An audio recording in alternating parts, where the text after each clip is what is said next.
17 Bloor Street West, zoning bylaw amendment application in Ward 5. Are everyone going to be here tonight? Who will not be here tonight? Raise the hands. Will not be? 1, 2. Just 2 will not be here? Sorry, put your hand up if you're not going to be here, please.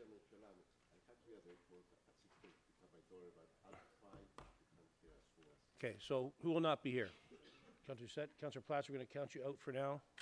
That's 3. Okay, so we need everybody else here for quorum. Okay, Mr. Cresswell has an announcement this morning. Neil? Yes, thank you, Mr. Chair. I would like to introduce a new manager of community planning who will be starting with us on May 15th. Angela Stea is here, and she will be the new community planning manager for wards 3, 5, and 6. And so I would like to introduce her formally to Community Council.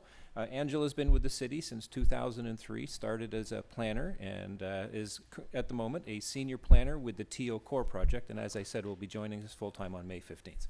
Thank you. Welcome.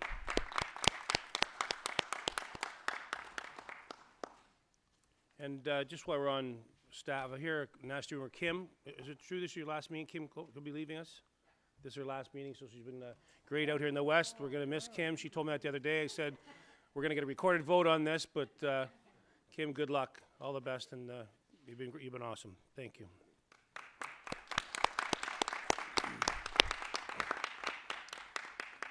Okay, are there any declarations of interest? Mr. Cresswell? Do you want? Yes, as you mentioned earlier, Mr. Chair, the item at 2915 Bloor Street is on this evening. I live in the Kingsway area, very close to that property, so I have declared an interest on that previously. So I just wanted to advise Community Council that I will not be here for the meeting on that this evening. Amelia Floro will be acting in my place for that evening meeting. Great, thank you. Councillor Doucette? I need to declare interest on EY 22.10, so 10, as I live on the street. Thank you. Any further declarations? None. And I'll take a motion to confirm the minutes from April 4th, 2017. Moved by Councillor DeGiorgio. All in favor? Opposed? Carried. Any petitions at this time? Seeing none, I will now go through the items. Councillor Mamady, point of order. Point of privilege. On the agenda itself, I just have a good news announcement to make, if you don't mind. On EY 22.29 in my ward, we're about to, I hope, approve staff's recommendation. We're naming 2 roads after 2 very special people in my ward. You might remember them if you're my age, I'm not sure, but Alfie Zappacosta, who's an artist, and still is an artist, is being honored with a new road naming in Ward 7. He grew up in the area at Finch and Weston Road. And Claudio Venna as well, another well-known artist, is also being recognized. So I just thought it would be nice to just remind people that it's actually nice to be able to name streets after people that are still living, especially the artists amongst our society, and hockey players, and so on and so on and so on. Thank you. Thank you. Councillor Palacio, point of order. Thank you, Mr. Chairman. Yes, and with regards to item number 2218, always stop control on Rustic Road and Cornelius Parkway, I would like to declare conflict as I happen to own a property on that location. Okay. I just You got noticed. that, Rosemary? Very good. Mike's working. Okay, and I don't have my timer here today. It's been misplaced, so we'll be timing at the back, or I can time it here on my phone. Okay, we'll now go through the items. EY 22.1, request for directions report, 2915, 2917 Bloor Street West, zoning bylaw amendment application. That is a meeting at 6:30, and their speakers. EY 22.2, status update, City Nation St. Clair Avenue Studies, OPAs 84 and 144 between Blackthorn Avenue, Spring Grove Avenue, and Scarlet Road. OMB official plan amendment, Councillor Palacio. Please hold. Hold. EY 22.3, preliminary report, 1 124, 1128, and 1130 is an Avenue official plan and zoning bylaw amendment application. Councilor DeChano. Adopt staff recommendations. Move the staff recommendations. Any And, notification area? Increase the notification area 250 meters at the applicant's expense. To 250? Yes. At applicant's expense. Rosemary? All in favor? Opposed? Carried. EY 22.4, intention to designate under, sorry? Intention to designate the Ontario Heritage Act 68 Daisy Avenue. We have speakers at 11. 22.5, inclusion of the City of Toronto Heritage Register, 1 Blue Goose Street. We have speakers at 11. Very important item. EY 22.6, application for fence exemption, 60 Rayside Drive. We have speakers at 9:45. EY 22.7, application to remove a private tree, 71 West Home Avenue. We have speakers at 10. EY 22.8, application to remove a private tree, 2 Sarah Lou Court. Speakers at 10. EY 22.9, application to remove 2 private trees at 25 Thames. We have speakers at 10. EY 22.10, front yard parking appeal, 7 Drury. We have speakers at 10:15, noting Councillor Doucette's conflict. EY 2211, front yard parking appeal, 64 Hounslow Heath Road. We have speakers at 10:15. EY 22.12, front yard parking appeal, 560 Willard Avenue, speakers at 10:15. 22.13, permanent closure of vehicle traffic to a portion of John Street, extending over the rail corridor south of Rosemount Avenue and north side of Station Street. Are there any speakers on this item? No speakers on the closing of the road at portion of John Street? Councilor Nunziata. I'll move the recommendation. Councilor Nunziata moves the staff recommendations. All in favor? Opposed? Carried. EY 22.14, permanent closure of portions of Valley Crescent abutting the rear of 75 to 81 Westbury Crescent. We have speakers at 10:30. 22.15, highway alteration Lakeshore Boulevard West, 200 meters east of Brookers Lane. Deputy Mayor Crescenti, can you move that recommendation for me? I'd be pleased to move the staff recommendations on your behalf. All in favor? Opposed? Carried. EY 22.16, Metrolinx Eglinton Crosstown LRT long-term temporary conversion of Dunavore Road and a two-way street. Councillor Palacio. Thank you, Mr. Chairman. I'd like to adopt the staff's recommendations. Councillor Palacio moves the staff recommendations. All in favor? Opposed? Carried. EY 22.17, traffic control signals, 7175 Rexdale Boulevard. I'm sorry, so 17, is this on the agenda? Is this already on? Is this being withdrawn? 2270 is being withdrawn. All in favor? Opposed? Carried. 22.18, always stop control, Rustic Road at Cornelius Parkway. Councillor DeGiorgio. Hold. UI 22.19, stop controls, Reimer Road. Councillor Holliday. Thank you, Mr. Chair. I'd like to move the staff recommendations. Councillor Holliday moves the staff recommendations. All in favor? Opposed? Carried. EY 22.20, yield control, Bond Sur Drive and Mansour Road. Councillor DeChano. Adopt staff recommendations, Mr. Chair. Councillor DeChano moves the staff recommendations. All in favor? Opposed? Carried. 22.21, speed limit reduction, Limscombe Road. Councillor DeGiorgio.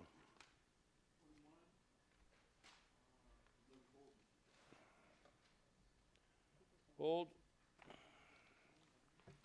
EY 22.22, speed limit amendment, Lockheed Boulevard and Roxaline Street.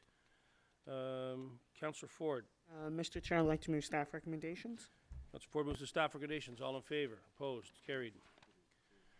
22.23, proposed installation of additional speed bump in public lane system bounded by Goodwood Avenue, Dufferin Street, Ascot Avenue, and Boone Avenue. Councillor Palacio. Please hold. Hold.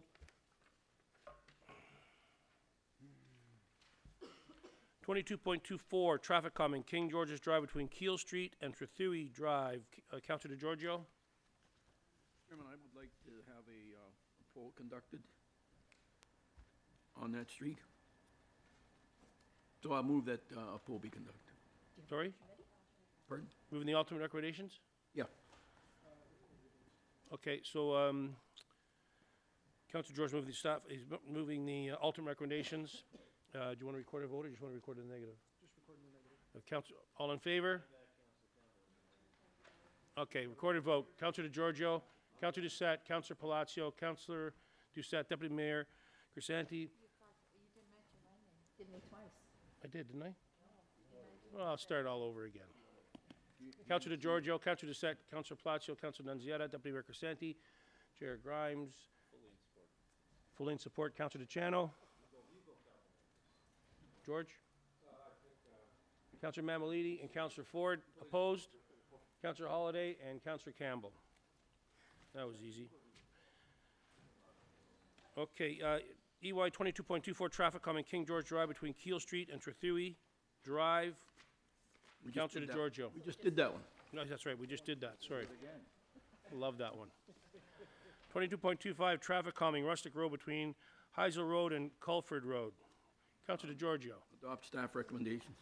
Councilor George moves the staff recommendations. All in favor? Opposed? Carried. 22.26 parking regulation amendment at Precision Road. Councilor Ford. Staff recommendations, Moves Mr. the staff recommendations. All in favor? Opposed? Carried. 22.27 installation of on-street accessible parking spaces, Etobicoke York District, April 2017. Councilor Palacio. Thank you, Mr. Chairman. I'd like to adopt the staff recommendations with a huge thank you to city staff on this. Councilor Palacio moves the staff recommendations with huge thanks to staff. All in favor? Opposed? Carried. 22.28 renaming of Linmont Park in honor of the late Mary Harker. Councilor Crisanti. Mr. Chair, I'm going to defer this to the next day. Staff is aware of the reasons. Okay, defer to next day. All in favor? Opposed? Yeah, I know. Carried. Naming of proposed public streets, 2345 Finch Avenue West, 3415 and 3499 Western Road. Councilor Mamalidi. Mr. Chairman, I'm going to move the staff recommendations. Thank you. Councilor Mamalidi with the staff recommendations. All in favor? Opposed? Carried. 22.30 appointments to business improvement areas boards of management. Councilor DeGiorgio. Move staff recommendation. With the staff recommendation. All in favor? Opposed? Carried. 22.3 endorsement of events for liquor licensing purposes in wards 5, 6, and 13. Councilor DeChano. It's Ward 13. You want me to move staff 5, recommendation? 5, 6, and 13. That's where you say I'll move the staff recommendations. Move staff recommendations, Mr. Councilor Chair. DeChano moves the staff recommendations. All in favor? Opposed? Carried. And we have new items 2232 to 2237. I need a motion to put those on the agenda. Moved by Councilor Doucette. All in favor? Opposed? Carried. Right on time. Are we able to stand down my fence?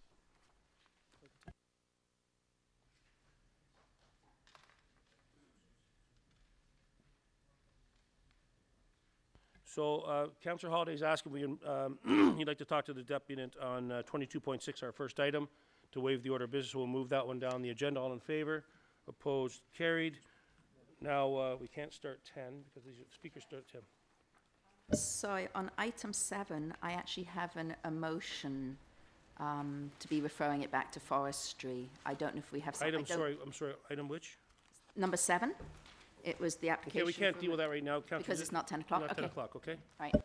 So, moving right along. Councilor DeGiorgio, are you ready? Sorry, 22.22. Point of order, Councilor Campbell? There are a number of timed items where we're calling for speakers, but on the speakers list, there's nobody scheduled to speak. We still have to call for speakers. Okay. Point of order, Mr. Chair. Point of order, Councilor DeChano? I believe there was a new business with item 22.34 as well. Yeah, we've added that. Has that been adopted, or? No, it's just on the agenda. We Okay, just thank you. voted to put it on the agenda. Thanks. Okay, we're gonna go to 22.2. Update City Institute St. Clair Avenue Study, OP 84 and 144 between Blackthorn Avenue, Spring Grove Avenue, in wards 11 and 17. Councilor Palacio, you held the item. Yes, I am, Mr. Chairman. What I like is to delete the existing recommendation, the recommendation on the report, and to change that Etobicoke York Community Council received this report for information and forwards the report to City Council. for information.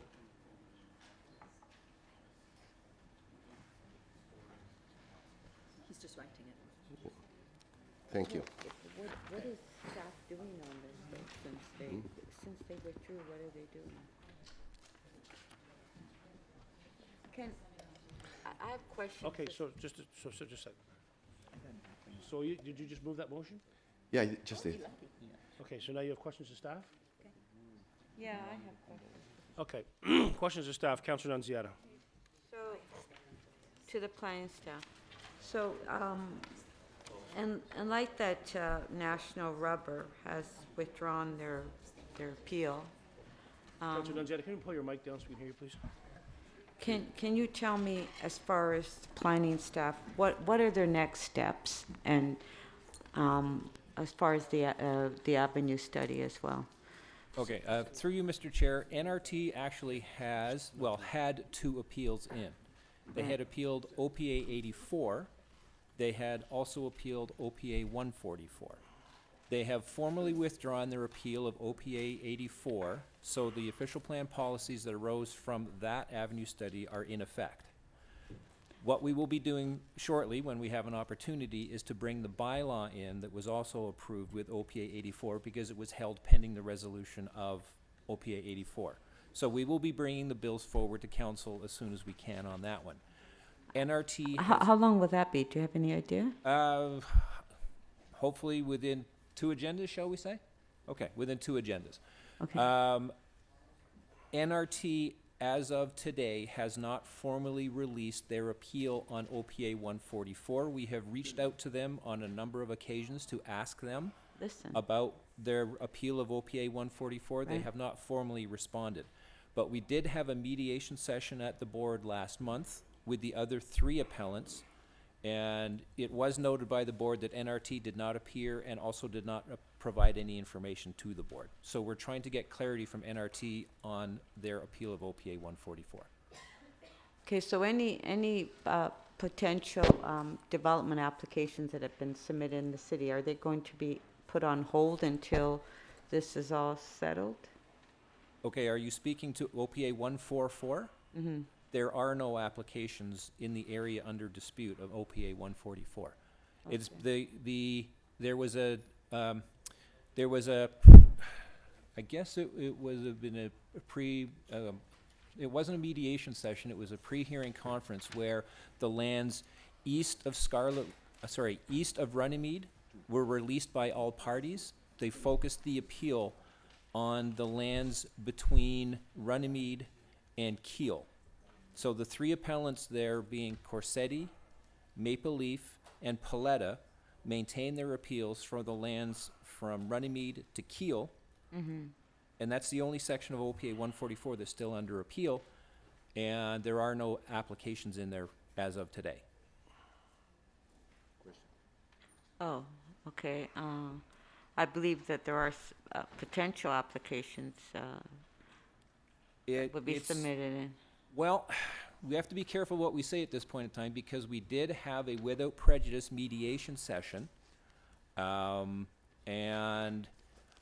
I think I can say enough that the parties who were there, i.e. Corsetti, Maple Leaf, and Paletta, will not be filing additional development applications at this time until the mediation of OPA 144 has run its course. Yeah, I'm talking now north of St. Clair. Okay. No? Okay. All right. Because I know there is one north of St. Clair. You're talking south of St. Clair. Okay, that's it for my questions. Councillor Platts, you had a question. Thank you, Mr. Chairman. And first and foremost, I want to thank Mr. Creswell for the good work that took place with regards to getting a resolution with regards to the OPA 84. And now with regards to the OPA 144 that Councilor Nunziata was referring to, what are the possibilities of having a working group, as we did with the other section of St. Clair, with appellants, planning staff, the members of council, the community. I find, for whatever reason, that's extremely helpful to have that kind of conversation. I have met actually with two of the appellants at their request, and they embrace that kind of concept. So I would like to move that recommendation. Through you, Mr. Chair, again, we have to be careful what we say because the mediation session, again, was without prejudice. I would suggest, if looking over to Ms. Moskovich, who was there with me, if Community Council chose to move a motion asking staff to approach the appellants about their desire for that kind of session, I think that would be appropriate. Okay. Let's move that.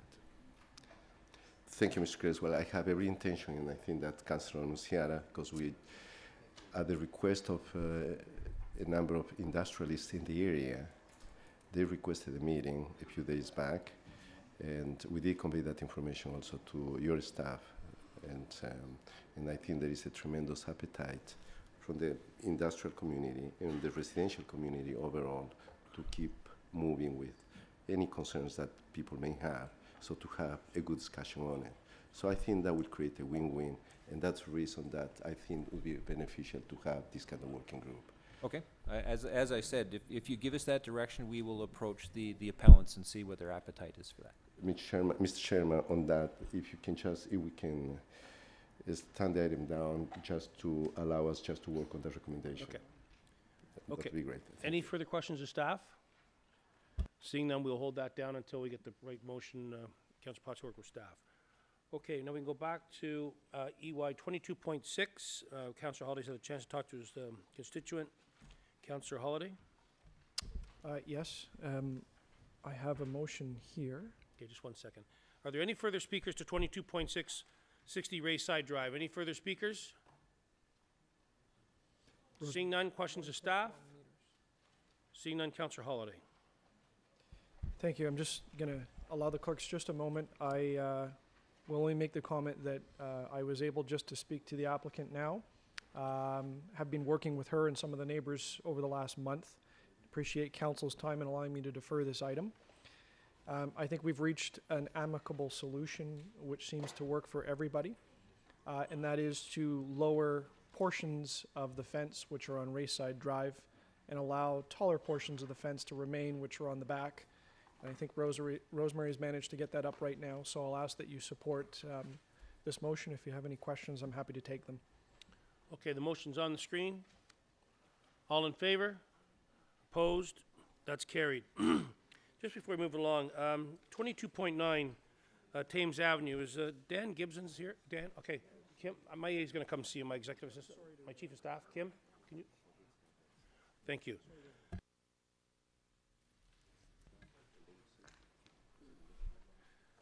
Okay, next item, 22.7, applicants remove a private tree. No, too early for that, sorry. What do you got, Councillor DeGiorgio? Item, if the motion is up, it's item 22, sorry, Etobicoke, what is it, 22.22? 22.14, 14, which one is it? We don't know. It can't be. Well, I just handed the motion in. 22. Yeah, Valley Crescent. Yeah, number 14. Oh, Valley Crescent, Westbury, yeah. Okay. Yeah, and speaking with the, sorry, Councillor Georgia, what are you doing here? I'm basically. What number? I'm sorry. 2214. 2214. Got it. Hold on, there's speakers at 11:30 on this. No, I've spoken with the. No, I got to call for speakers. Got to call for speakers? I can't do it. All Okay, right. I can't do it. Nice try. 22.22, just, we're waiting on that. Speakers. Yeah, hang on.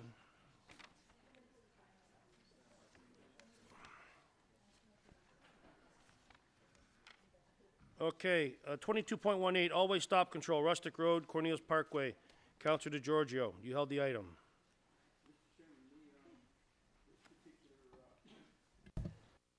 Is really very close to a park, North Park, and it really is a section of road that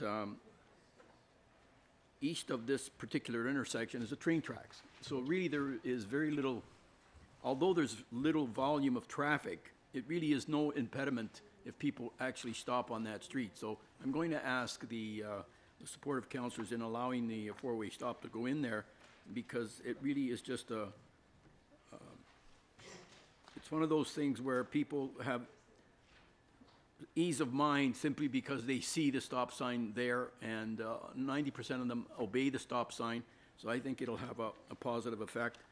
I don't think it'll have a real drastic effect in terms of affecting the overall flow of traffic. So what's your motion? My motion is to permit the four-way stop sign, or install the four-way stop sign. Okay. Councillor Campbell? Questions of staff? Councillor Campbell? Questions of staff on this? What item is Councillor? Oh, he's right there. Okay. Yeah. The findings were that the stop sign is not warranted. And why is that? So if I'll draw your attention to Appendix A, if you look at the numbers here, what we look for is two critical things: is enough volume through the intersection that there's an expectation that motorists will have an opposing flow car on the minor street to stop. So when you look at this particular location, it doesn't meet that criteria. Looking at the final column, the unit volume split between the major and the minor road is 74-26. So it's highly weighed towards the main street. So What typically happens when the volume split is not more equitable? So if it's a good split, compliance tends to be better. When it's a poor split, less than 70-30, we find a lot of cars roll through the stop sign. So what is cars rolling through the stop sign? That would be less. That creates an unsafe situation. It could create a situation of an expectation that motorists will stop for both pedestrians and other vehicles. So, and then there's concerns about motorists not stopping and requests for enforcement to try to obtain that compliance. Are you aware of any situations where the lack of compliance has resulted in personal injuries? Certainly there are collisions at all-way stop controls caused by motorists not stopping. It does happen. Off the top of my head, I can't think of an exact location, but there is history. Okay, that's my question. We don't do a poll for this, do we? We don't poll residents? Not for a traffic control device, we don't poll. Right. Okay, thank you. Councillor Nunziata? But when it comes to the stop sign, residents normally hand in a petition and they request it, correct? Yeah, it's not a requirement, but Yeah. quite often it does happen that residents are involved. Okay, so on the question about Councillor Campbell, so you're absolutely correct. There are some stop signs that cars roll, but if you look at it overall, is it not true that the majority of motorists, if they see a stop sign, that they would slow down and stop? There are a few that don't, they roll, but it does slow down traffic in a particular area where there's a lot of volume. Is that not correct? Yeah, there is, Yeah. even if it's warranted or unwarranted, there's still a level of compliance. It may not be a full stop, but it's a rolling stop. What we're trying to say here is there's locations that work really well and we have very high compliance, and those tend to be the ones with the good splits. As you get away from a good split of traffic, it tends to be a lot more rolling stops. Okay, thank you. Are there any other questions? Councillor DiGiorgio? Yeah. Bruce, one of the concerns that I had in looking at the numbers where you've got the splits, from 3 o'clock to 4 o'clock in the afternoon, when you take a look at that ratio of 68/32, it's 2.125. And the warrant requirements for the study period average says that if it's less than 70/30 ratio, which is 2.33.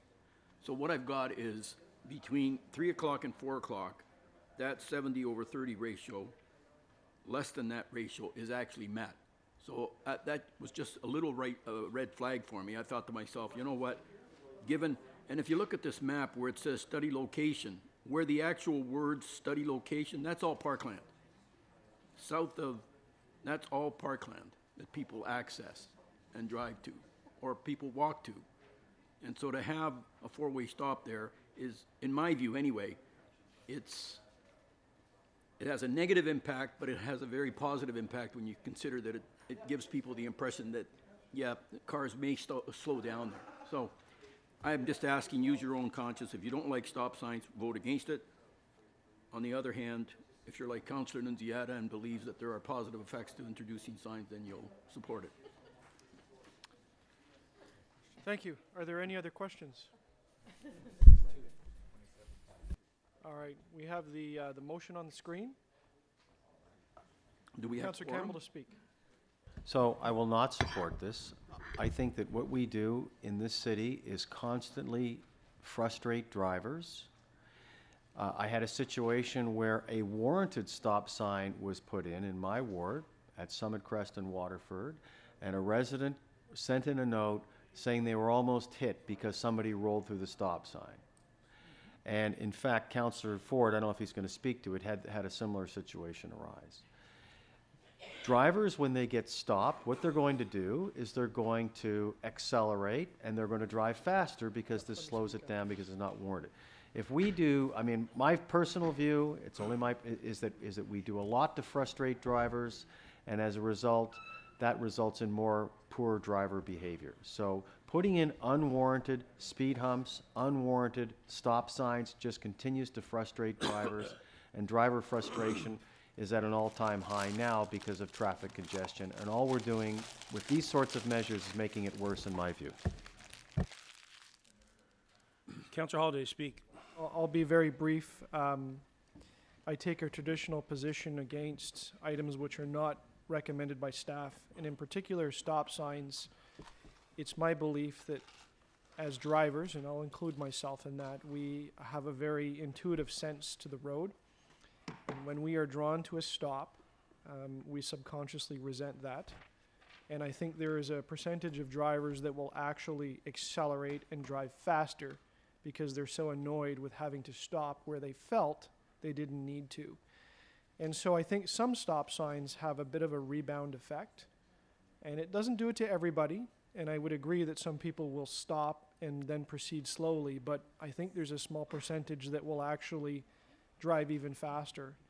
And so I leave the filter to the staff, and they've got methodologies on this.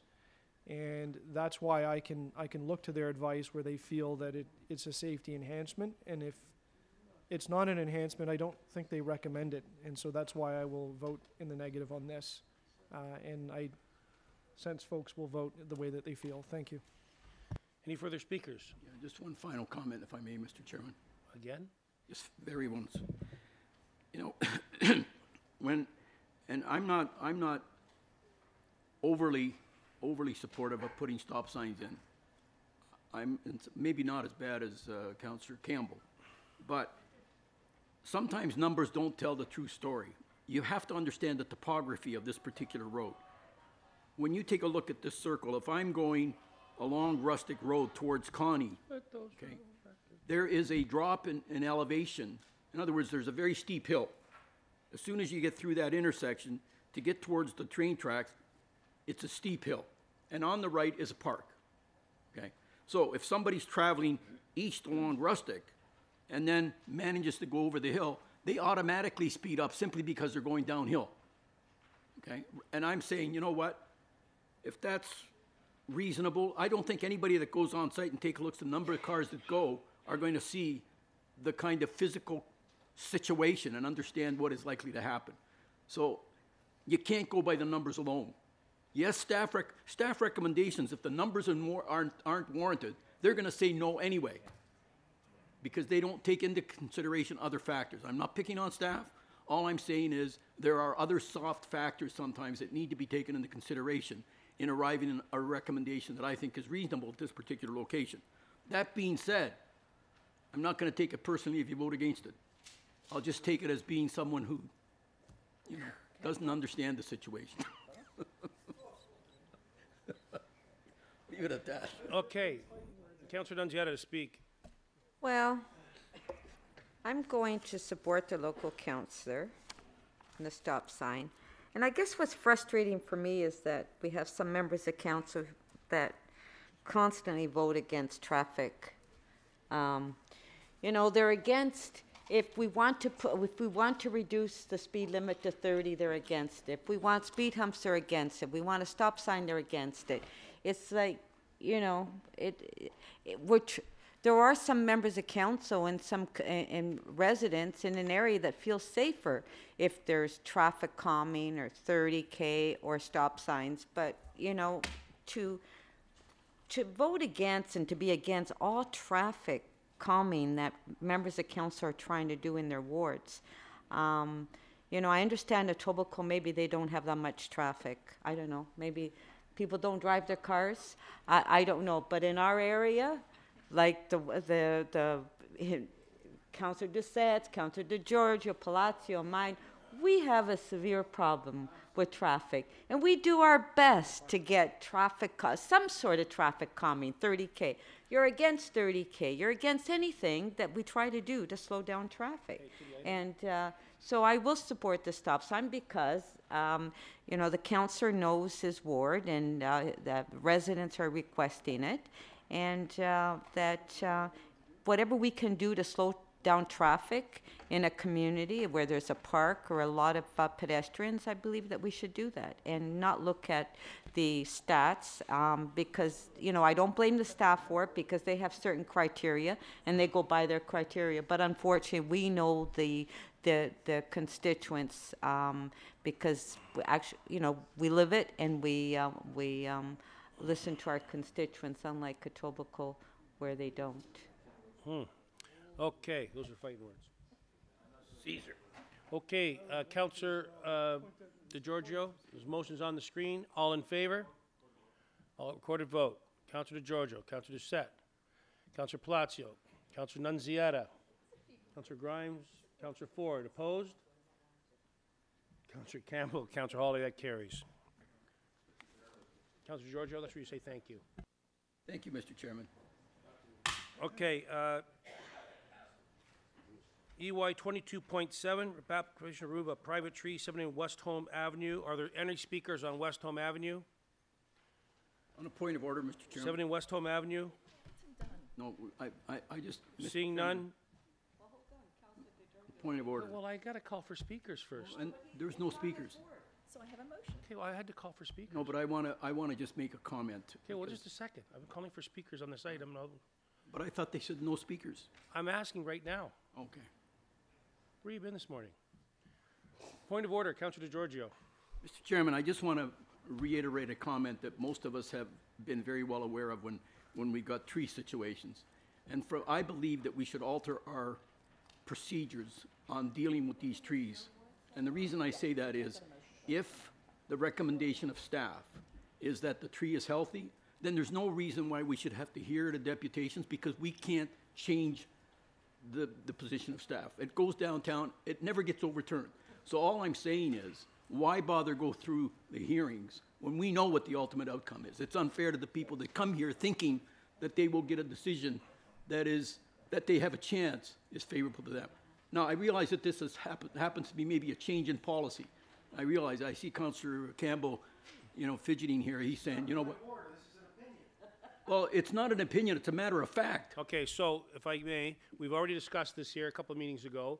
Yes. They're reviewing it downtown, and we do tell the people, every individual councillor tells the people when they do come forward, the chance of this passing downtown or next time, but still their right to bring this forward and be heard at this council, and then we tell them that when it goes downtown, the saying, chances Mr. are Chairman, slim. is- But we are asking that to be reviewed downtown, and if Councillor DeChano was here, he'd tell you the same thing. We're asking for that to be reviewed. We think the tree matter should stay here in this council. I think that's the position of this council, if I may ask. I'm not arguing that. What Okay, I'm well, I'm trying to saying, say but that's is, the process we have right now, Councillor as a matter DeGiorgio, of law, and we how can't can you change tell that. somebody you can appeal when we know. Well, how do we tell can't people they appeal? can't come and speak to us? No, they can't because there's no reason why they should speak to us Okay. because they can't win. As Councillor Campbell said, that's your opinion. So, moving right along. EY 22.7, 7 West Home Road. There's no speakers. Questions of staff? Councillor Doucette. I don't have questions of staff, but I do have a motion when you're ready for speakers. Any, okay, no, so Councillor Doucette, floor is yours. So I have a motion. We are referring this tree and its owner, in whichever order you want, back to forestry. Referring this back to forestry? Yeah.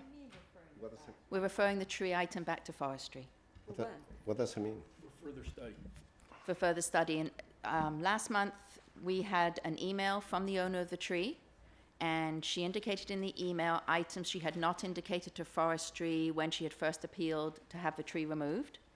She needs to dig around her basement, do major work on her basement, and therefore there is a clause in the private tree bylaw which allows people to take down a tree if they have to dig around their basement, because the contractor will not do the digging around a basement if there's a tree there, because it's dangerous for the workers.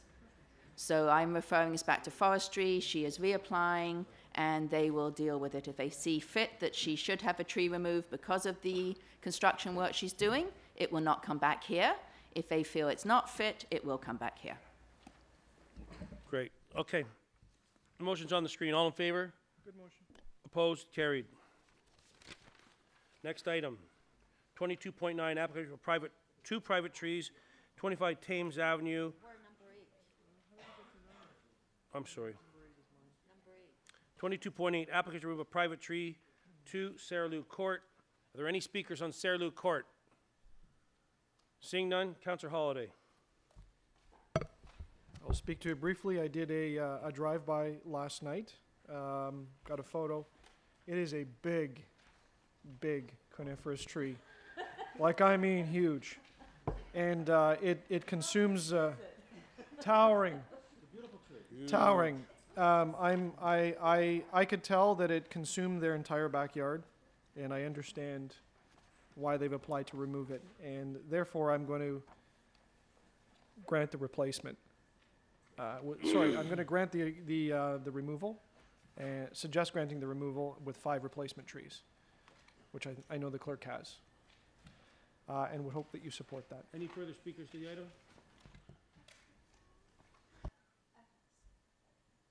Councillor Doucette. So one thing I find about our reports are good, but all the pictures come in black and white. You cannot judge a tree in black and white. You've got to either look at it, drive by, Google it, or look at it in color. It really does show the tree. And I support that it is a big tree, but I kind of differ with the local councillor that it takes up their whole backyard. It seems as if they have a pretty big backyard. So yes, it's a big tree. Yes, it's a healthy tree.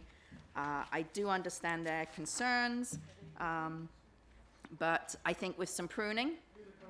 Yeah, no, I actually get my reports printed in color deliberately for the trees, and I also do Google Street, so thank you very much. So because I don't feel it does take over their whole yard, and I feel with some pruning they can accomplish what they need to accomplish so it doesn't interfere with neighbors, I will be not supporting removal of a healthy tree.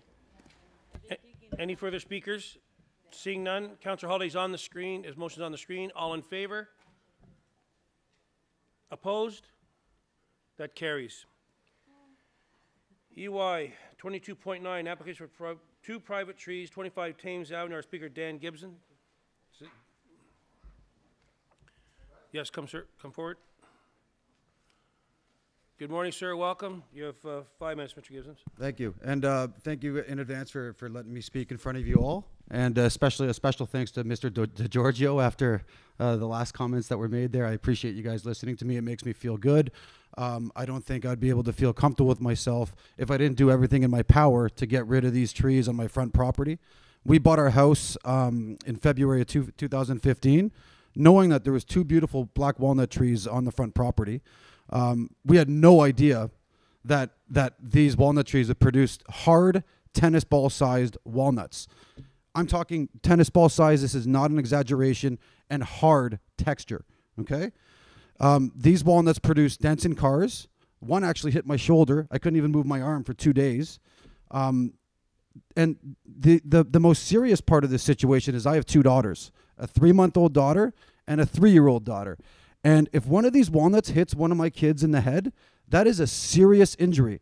And I was thinking about bringing some evidence, or I was even thinking about bringing my kids, but I didn't get to that point. That would have looked really bad. I'm not looking for sympathy here. I'm looking for a quick resolution. I'm looking for the city to say, okay, you know what? There's a safety issue here. In not one spot in the report that was produced by the city, and by the way, Max, great guy, great to deal with, but not one issue, not one safety concern in the report was actually mentioned. So yes, he says you can prune, you can do this, you can do that, but what about the safety issue? What about my kids? What about the liability if a neighbor's kid gets hit in the head? These are on my property. They're private trees. I want to replant. I want to replant. I love trees, okay? I want to replant as many as it'll take to get rid of this safety issue. My daughters are afraid. My oldest daughter's 3. She's afraid to walk out of the front door when these walnuts are falling in September, October, November. It's scary. Guys, we're afraid to go outside. The trees are hanging over my house. They're hanging over my front door, my driveway, and the sidewalk that goes in front of my house. I strongly ask the city to reconsider and please let me get rid of these trees. I want to replant. I love trees. I love trees. Please let me get rid of these trees. That's why I think it's important we still have the chance to speak, to talk about safety issues. My kids, 3 years old, 3 months. Please, please let me get rid of these trees. Dan, I can see you're still in sports media, by the way. Hold the mic there. Councillor DeGiorgio, question. Yeah, just to clarify, I don't have a problem in your coming forward and speaking. What I'm saying is the criteria, do you realize that the criteria that we have to use in making our decision is only whether the tree is healthy or not? It's got nothing to do with safety. We, unfortunately, not that I disagree with you, but that is the criteria we have to use and base our decision on. Is it a healthy tree? And what I'm saying to you, I'm saying, if the tree is healthy, why do we listen to people? My question is... So I can talk about the safety issues with my 3... If one of these walnuts hits my 3-month-old daughter's head, guess what? That's an injury. That's a hospital visit. Like, I'm not joking. And I'm on your side. I'm on your side. What I'm saying is, this body sitting here is supposed to disregard safety. They're supposed to look at the safety, the tree health as the only criteria, and that's what I'm opposed to. I'm saying we should listen to the health issues. We should listen to the safety issues. Good. But we're prevented from doing that. So I misunderstood you, and I appreciate that. And I'm simply hoping my concerns, my safety concerns, are relayed onto the city, or whether it gets passed here or not. I don't know the process. I've never done this before. Worst downtown. Okay. Well, I hope they can hear me speak. I hope they can hear me talk about my safety issues. It's a concern. It's not 2 months of the year when these walnuts are falling. It's not a comfortable life. It's a scary life. Going outside. It's not the way to live. It's not a good way to live. I'm on your side, but... Thank you, Mr. DeGiorgio. I appreciate it. Councillor Holiday, a question. Councillor Holiday? Yes, our procedure bylaws require a question, so could you confirm, there's no doubt that you're aware that if passed at this council, it will go downtown and be redebated, and it may or may not succeed down there, and the track record is that it doesn't succeed. You understand that? I do understand that. Do you also understand that you are able to make a written submission or put letters in to City Council to add to the item if it goes downtown? Yes, I do have some evidence. I have video evidence, et cetera, that I would like to add. And you're also aware that councillors do sometimes look at that, especially if this opens up for debate. And although the health and safety wasn't necessarily addressed in the report, not at all, that's your forum that you can make some submissions around that articulately and concisely. Okay. It might be a good idea to add through communications to this item. You understand that? Can I ask you a question back? Is it, no? Okay. I was going to say who I can work with to help me with that. Okay. Mr. Grimes, thank you. Councillor Nunziata, I got it. I got it. I got this. Well, so it's unfortunate, though, that city staff don't look at safety. Okay, and even if we support it, and it was mentioned by the members, which we probably will at Community Council because we always do, that it gets voted down at Toronto Council, and there's always a debate and always gets voted down. So as far as the what did you call them? Acorns? Tennis ball size. No, they're about 10 times the size of an acorn. They're nuts. I'm talking tennis ball size walnuts. Oh, okay. Big green hard walnuts. Same texture as this. So they're doing a lot of damage to your property as well. Oh, correct? cars, I don't care about that. I care about safety. It has nothing to do with damage to property. I bought the house with those trees, but now I have 2 kids. So have you given any thought that maybe you want to dig in your backyard and do some work? Because then that changes the whole idea. All you have to do is maybe do some landscaping. Do you want to maybe do something in your backyard and dig? I'm confused. These are walnuts falling from trees. But you might get permission to in that case. They're in my Oh, they're in the front yard. Okay, maybe you can do a pool in the front yard. I don't know. Okay, seeing no further questions, speakers, this is my ward, I'll speak first. And Dan, okay, you're good, you can sit down now. Thank you all for listening to me. So thank you for coming forward, and this is a classic. I had a chance to talk to Mr. Gibbons before and said this will go downtown, the chances of succeeding or not, but I'm going to show the deputation, if we can, on the screen. Here's a gentleman coming forward pleading for safety with his kids. Now, I can tell you firsthand, I had a black walnut. I lived at 66 Heman Street before I sold that house, and he is right. I have 5 kids. The kids would not go in the backyard. These things come down like bombs. They're even the same color as a tennis ball. And they come down, and I'll tell you, they would bounce off the umbrella. They'd fly back up. It was a gong show. This tree is ridiculous, and it is dangerous. I believe that hit his 3-year-old kid on the head. I'm telling you, it's a trip to the hospital. It could be even worse. I'm telling you, they come down hard, and these are big trees. I know Max is doing his job, but again, this goes above him also. But I'm going to fight for this downtown at council. Here's a man pleading. He said, I don't care, I'll plant as many trees as you want. But it's a safety item for him, and he's right. It's not in the report. And I'm telling you, I know firsthand, having one of these at a time, when we sold the house, and I shouldn't say this, but when we sold the house, we put the sign on the front, the agent would call and say, there's people coming to look. Well, all 5 people go out, all my kids, my wife, we have there sweeping, hiding those nuts, put them in the garbage can, get rid of them to the side of the house. We don't want people to know there was a black walnut. The what? I don't think so. This thing, it was crazy. We had a hot tub we sat in, and sometimes we sat out there with an umbrella. That's how bad it was. So anyways, I'm going to be supporting the removal of these 2 trees. And point of order. I did. Yeah, you were on your phone. You're on your phone. Did you want to have a question of staff? Okay. We'll stop my speech in mid-order. Well, because you're on your phone. Okay, questions of staff. Councillor Campbell. For staff. Mr. Dita, the report says that pruning of the tree could alleviate the problem. Can you elaborate on that? Yes, through you, Mr. Chair. The idea is that if they prune the tree, they cut back the crown, there are less fruits produced in the ground. So we'll have less those walnuts coming down. But the walnuts would still come down. The couple of them. Plus, what's happened on the site is that the owner did prune the branches towards to the house, which is good, and his pruning is correct. He didn't prune very much towards to the driveway and the sidewalk. So if they can cut back this part, it's going to be less walnuts on the ground. Okay, but even if he does that pruning, he might not have them falling on the driveway and on the cars, but they would still, it will still produce large walnuts that will fall on the front yard. Is that correct? Correct. There will be walnuts falling in that. We cannot stop that. The problem is that we're looking at the balance here to keep the tree or remove the tree, which is in the bylaw. Right. And clearly the bylaw says that if we appeal, come to community council, as other councillors are discussing it, then have a right to say, you know what, this is not in the bylaw, it's not mechanism in the bylaw to support for this healthy issues in this case, then maybe city council decide to support the removal of the tree. Okay. And direct the general manager to issue the permit. So we have no mechanism in this case, nothing wrong with the owner, he has been cooperating. We try to advise them how much he can do. I attended the site myself last week just to have another look. The tree is maintainable, still is maintainable. We have a lot of black walnut trees in Toronto that city or staff cannot make that decision to remove all of black walnut trees because of this reason. So we go case by case, and that's why, sorry guys, but that's why they come to community council and goes to city council. So staff would only recommend the removal of a black walnut tree if it was diseased.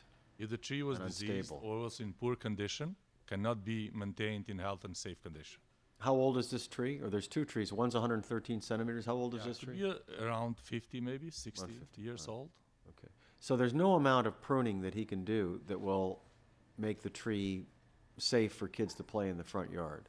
I think if he pruned about 20-25%, which is allowed according to arboriculture standards, he can maintain the tree for some time. But still, there is no scientific research that I can say that there are no walnuts that will be in the ground. Right.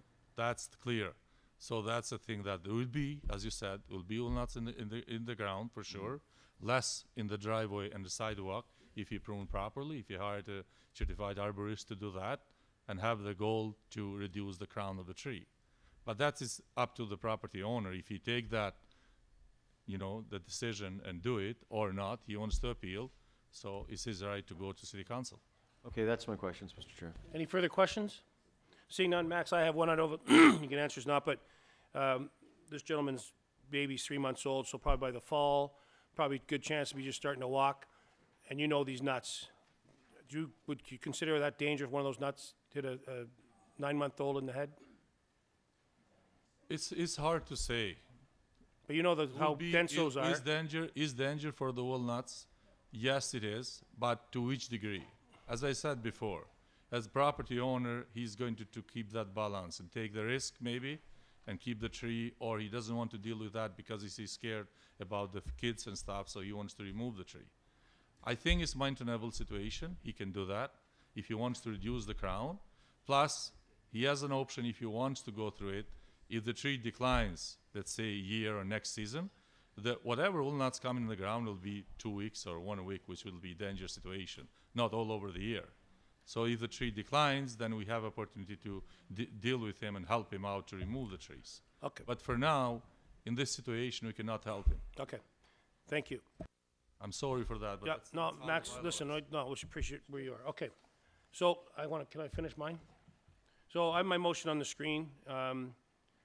City Council requests a permit to remove 2 private trees at 25 Thames Ave with the condition that the owner provide 10 replacement trees, which can be achieved in accommodation for on-site planting and cash in lieu of planting.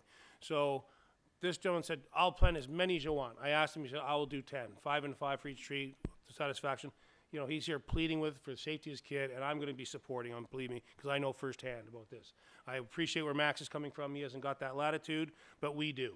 So I'm asking you to support this gentleman. I'm going to be fighting this for down to council. I'm hoping to get that tape and show him pleading to this council for the safety of his children. And hopefully this review we've asked from council will come sooner or later, that we can keep these tree issues here at community council instead of going downtown. Someone living in Scarborough didn't have the chance to listen to Mr. Gibbons talking and do his deputation. I think it's ridiculous that we sit here and we spend hours on these tree requests coming forward, and then we go downtown and without even debate at 11 o'clock at night, 8:30, it just gets blown out the door, which is ridiculous. So with that, I ask you to support my motion. I'll be asking for a recorded vote. Councillor DeGiorgio? Quickly, I certainly appreciate the speaker. I appreciate your strong feelings. And I say to you that if this fails at council, then we have to take a serious look, not only at the recommendation the council comes back with, but really take a serious look at this whole issue. Because in a situation like this, I can see somebody downtown saying, what's the problem? And by the way, I'm not attacking staff. I know staff is constrained by what they can do. Somebody downtown is going to say, a 9-month-old, we've got these hockey helmets, we've got these football helmets. Why not take the kid out with a helmet on his head? Easy solution. So you say we'll take the Red Bull from them, but we won't let them cut the tree down. Okay, Councillor Doucette to speak. I asked for a report at Parks and Environment around black walnut trees, because I know that if you don't prune a black walnut tree carefully, it actually encourages it to produce more fruit. I also have friends who have black walnut trees in their gardens, and they do have to sit under umbrellas. So I am going to be supporting the local councillor on this one for several reasons. These trees are overhanging a sidewalk. Yes, I appreciate the owner has young children. The children will grow up and maybe the owner will move on. But this is overhanging a sidewalk. These walnuts are big. Yes, they may only fruit for 2, maybe 2.5 months a year, but I agree, if you get hit or a child gets hit with this, it is very, very serious. These 2 trees take over his whole front yard. If he had a 2-acre land and it was in the back corner, I would not be supporting this. But I do believe that he has to go, and again, looking on Street View, he has to go under these trees any which way he wants to come out of his property. So you know I don't normally go against staff recommendation, but I know staff are working within their criteria, and we do have a good private tree bylaw. But this is a case where we do have to look at safety. We do have to look at the community. I appreciate the replacement because these are 2 beautiful canopy trees, a 50-year-old tree which helps clean our air, make sure your air conditioner doesn't run as much, increases your property value. So I'm hoping that some of these trees can go onto your property. I'm hoping that the style of tree you are selecting with forestry's help has no fruit of any description of any kind. So I will be supporting this one. I know some people will be surprised, but this is a safety issue. And I feel that staff do have their hands tied with our bylaw, but this person cannot even get out of their property and it takes up their whole front yard. Stunning trees, but I'd be very, very concerned if he pruned them, it may encourage more fruit. So that's my Thank you, my Councillor speech. Doucette. So seeing no further speakers, I'm going to ask for a recorded vote on my motion on the screen. All in favor? Councillor DeGiorgio, Councillor Doucette, Councillor Palacio, Councillor Nunziata, Deputy Mayor Crisanti, Councillor Grimes, Councillor Holiday, Councillor Campbell, Councillor Ford. That's unanimous. That passes. That is a first. I'd like to pass the chair to Councillor Holiday. We're going to deal with 22.10, front yard parking appeal, 7 Drury Street. Councillor Doucette, can you please excuse yourself? We have a couple speakers. Councillor Holiday. Thank you.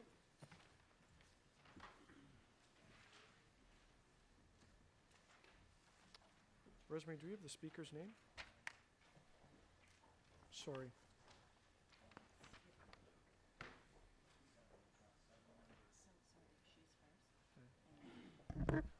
The first speaker I have is Tina Leslie. Is Tina here? Welcome.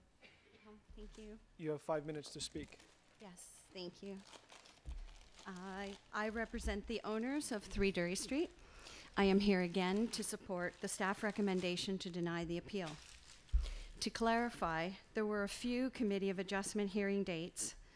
The first hearing was on the 13th of August 2015, and the last Committee of Adjustment hearing was on the 21st of July 2016. I attended the first hearing date in 2015. Please accept my apology for the error in my presentation at the previous meeting. A second hearing was originally scheduled on the 31st of March 2016, but it was postponed due to the vandalism at the Etobicoke York planning offices. The rescheduled date was July 21st, 2016. However, the family was on vacation and did not receive this notice until they returned the day before the hearing date. Also, the property was listed for sale at that time, and we, the family and community, considered the matter would not proceed while sale was pending. It is unfortunate if our interpretation was incorrect. Notwithstanding our potential confusion about the last Committee of Adjustment hearing date and a missed opportunity to reiterate our concerns about the tree, the outcome was the same. The panel's decision in 2016 was identical to 2015. Temporary approval was granted subject to multiple conditions that would be imposed by Forestry and Transportation Services. To the best of our knowledge, none of these conditions have been fulfilled and no approval was granted to construct any parking pad. However, at the April 2017 Etobicoke York Council meeting, the owner of 7 Drury allegedly displayed a certificate letter approving a parking pad. And if I recall correctly, the date of that letter was April 2016.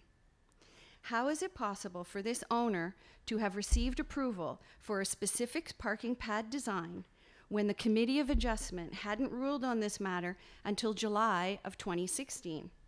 And according to his April 2017 deputation, he didn't take possession until August of 2016. My photo exhibit from the prior Etobicoke York Council meeting substantiated 194 days between September 23rd, 2016 and the 4th of April 2017 without a tree protection barrier, plus the deliberate severing of the roots to install a new gas line in February. While we appreciate the attempt by the owner and the developer to remove some of the earth smothering the black locust tree trunk on April 4th, after the Etobicoke Council meeting, and during this past weekend, I'm sure if my neighbor Mary at number 9 was here, she would tell you it isn't enough. She also shared that forestry visited the property and further remedial actions are pending under the guidance of the owner's arborist. Perhaps forestry should confirm these actions are appropriate to ensure the city's tree survives and thrives. I also had an opportunity to measure the space between the existing curb cut at number 5 and approximately where the curb cut would be at number 7. It's approximately 28 feet. Then conferred with neighbors to determine that a small car may be able to park on the street. Therefore, only 1 parking space would be lost, not 2 as I had initially reported at the April meeting. The parking pad construction remains a concern because it will require drilling at least 4 load-bearing posts into the tree roots to support the structure. A neighbor has advised that the owner already has approval to create an elevated walkway from the sidewalk to the front door and intends to use the same design with supporting posts drilled into the tree roots. Please don't exacerbate the damage by granting approval for the parking pad as well. On behalf of the neighbors and the community, we seek your support to protect the public's property, street parking, and the many public benefits of healthy urban trees. Thank you for listening. I do have photos of what it looks like from April 29th.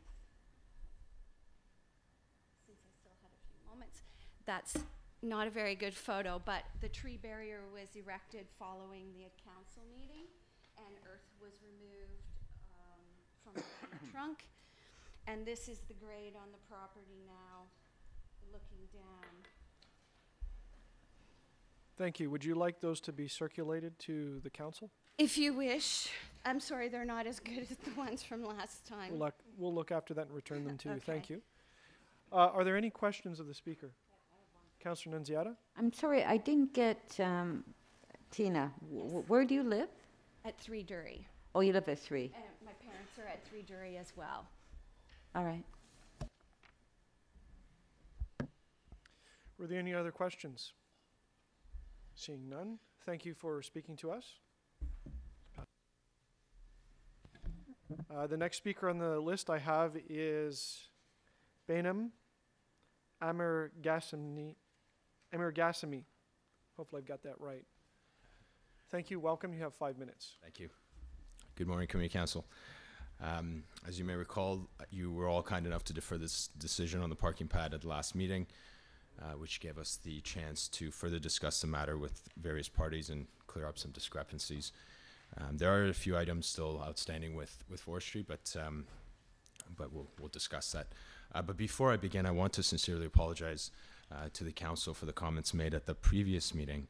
I have learned that this was not the place for it, and we have since taken steps to express our concerns through the appropriate channels.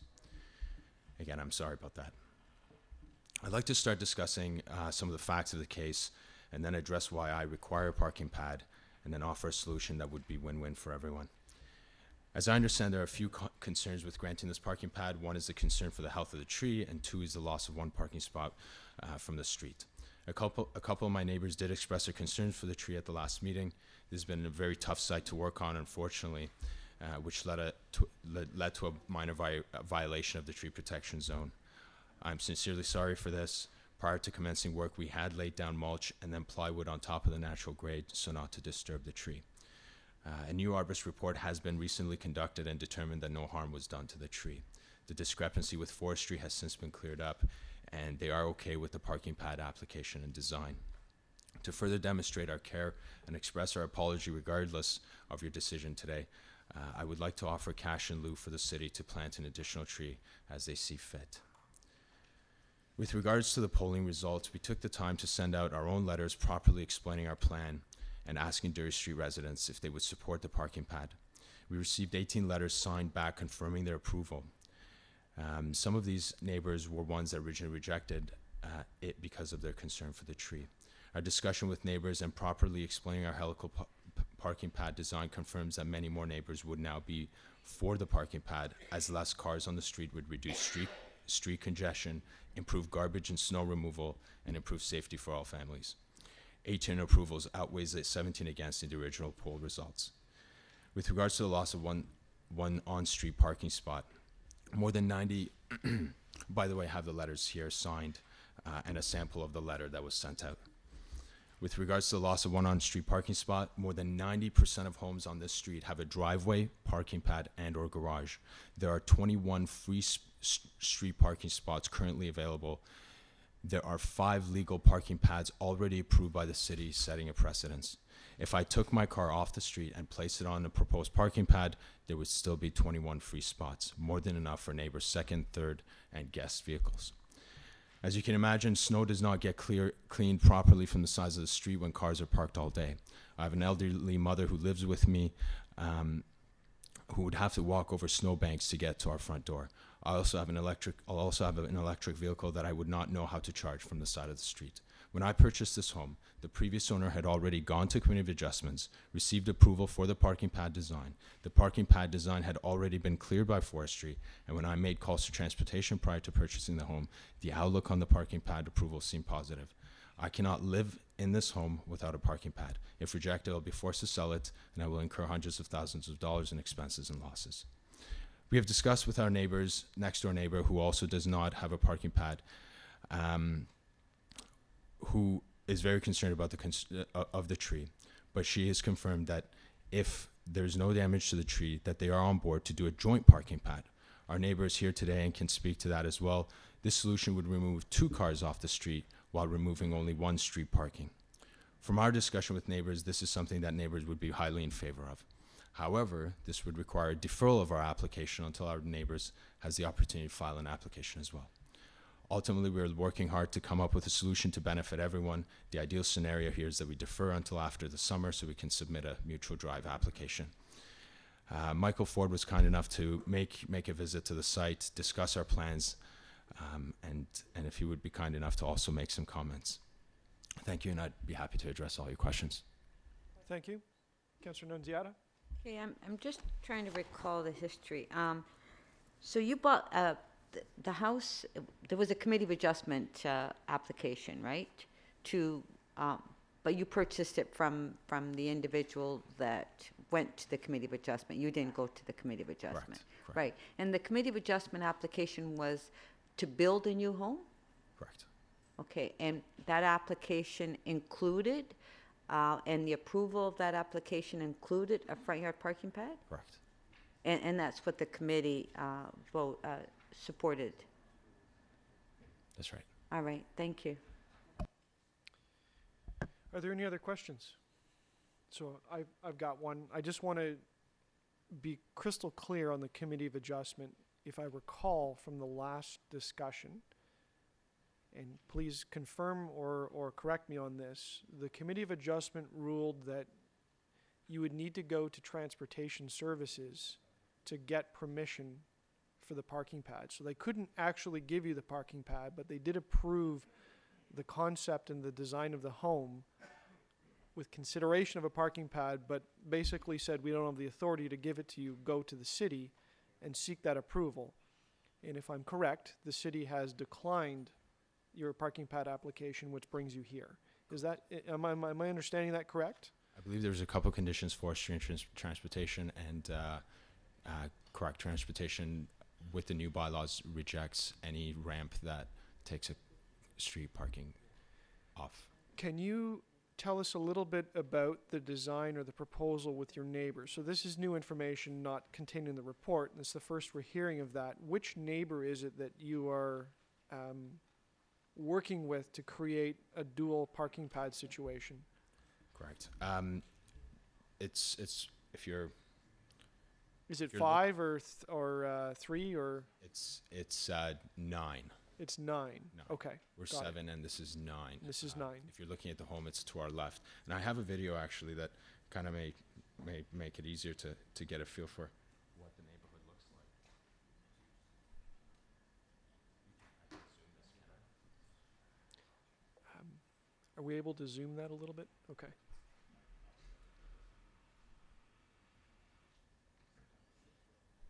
So the green bush area that you see, so our parking pad was proposed all the way to the left of the property if you're looking at the property. Yep. They have an area that they put bushes down that I think originally they planned on actually applying for parking as well. So potentially combining that. Okay, that's fine. So does 9 have a parking pad already or nothing? Nothing. They have nothing. And is there a curb cut in any way in front of 9? No. So would I be correct in saying the proposal is a joint curb cut between 7 and 9 that would be shared? Exactly. And there is no mutual driveway? These houses are closer together. Okay. Thank you. That's very helpful to explain. That's it. Are there any other questions? Seeing none. Are there any other speakers to this item? Councillor Campbell? You say you have an electric car? I'll have an electric car, yes. Oh, you do not have an electric car? Currently, no, it's in order, which it was ordered a couple of years ago, actually. Okay. So why can't you, I mean, you're going to need a cord to charge the car anyhow, even if it's on the pad, correct? Yes. So how does having a parking pad make that easier for you? It'd be in front of the house as opposed to having a cord come onto this through the sidewalk and onto the street. Okay. How long have you owned the house? I've owned, we purchased the property in May of 2016, I believe, and we closed on it August of 2016. August 2016. So just not even a year. You haven't even been there a year. Okay. Yeah, we just finished construction about a month ago, okay. Yeah, we haven't even. And so the poll that I have, I mean, the poll that's in front of us shows that most of the residents are opposed to the application. And you said you've spoken to people since then. Yes. But we have to go by the poll that we have. From my understanding, I think there was some confusion about A, the design, and B, it didn't really give us the opportunity to address any concerns in the neighborhood. We were not aware of the poll. We didn't vote ourselves. We didn't see it. Okay. But again, it was 17 against 12. So if there was even 3 people that were, one way or the other, that would drastically change, So you basically want the front yard parking pad for convenience. and the safety of my mom. Right, but you can park right on the street, right in front of your house right now, right? Currently, yes, yeah. Right, okay. All right, thank you. Are there any other questions of the deputant? Seeing none, thank you. Thank you. Are there any other speakers to this item? Seeing none, we'll go to questions of staff. Does anyone have questions of staff on this item? Councillor Nunziata? So, yeah. Well, when a committee of adjustment application gets approved with a front yard parking pad on the condition that it goes through the process to transportation, you've done a poll. So the only reason that you're refusing is because you didn't, the majority of residents responded, were opposed to it? No, there's 3 reasons for the refusal: the negative poll result, the loss of permanent parking space, and the parking pad within the tree protection zone. Why is the Committee of Adjustment, who could answer this question, approving these applications for front yard parking pad without getting comments from transportation? Because, in my opinion, it's not fair to the applicant that goes through this whole process and spends all this money and then finds out later that transportation refuses it. Through you, Mr. Acting Chair, so I have a copy of the Committee of Adjustment decision from July, and it allows, it says no parking space, doesn't speak to a parking pad, but it approves it subject to a number of conditions. And the first condition is about application for a permit to destroy or injure a tree or guarantee that the tree will survive through a number of protection measures. So what happens is forestry staff will get the minor variance application and will put this condition forward. There's also a section of conditions that were obviously put forward by traffic planning right-of-way management staff about the applicant required to obtain approval of the proposed front yard parking pad from the off-street permit parking section.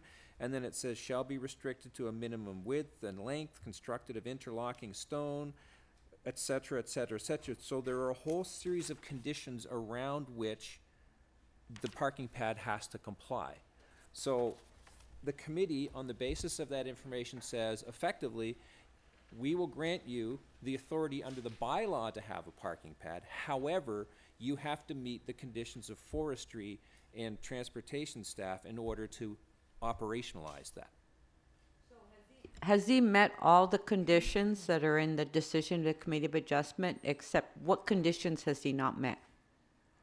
The approval for the parking pad has not been met yet. The approval because of the pole. The three reasons: the polling, the loss of the permanent parking space, and the parking pad within the tree protection zone. But he is able to protect the tree. That still needs to be determined. I'm not sure what's happening with forestry on that one. Well, okay, let me ask forestry then. Because, I mean, when we get tons of front yard parking pads, and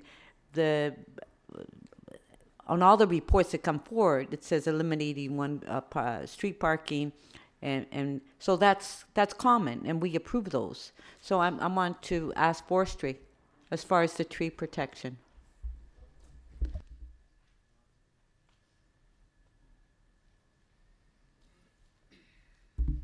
Has the applicant met the condition of tree protection? Through you, Mr. Chair, no, not yet. Not yet. What's happened is just a short story is that the applicant provided last time in the community council the clearance letter that was issued to the previous owner of this property related to the Committee of Adjustment application that time. So the clearance letter was issued conditional to protect the tree and provide the tree protection plan and showing the hoarding of the tree. The applicant, the new owner, did jump the gun and did have a violation of the tree bylaw in that time. He never had a permit to injure the tree yet.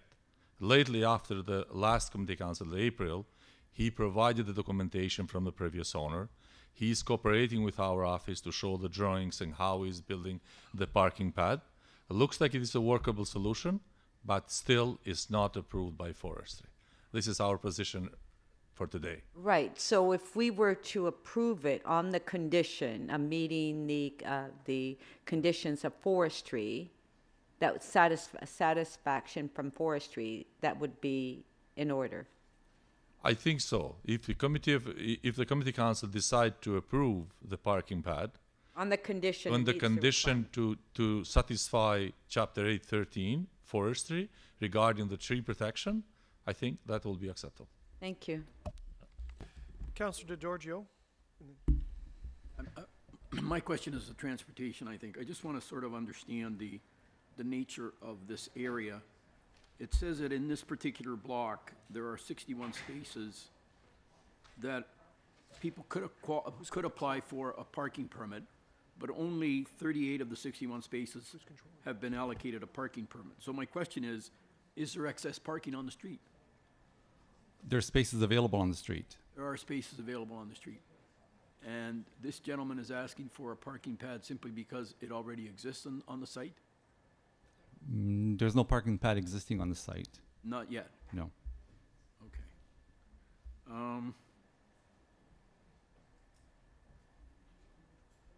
Okay, thank you.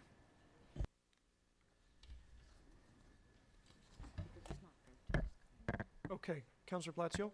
Thank you, Mr. Chairman. To forestry.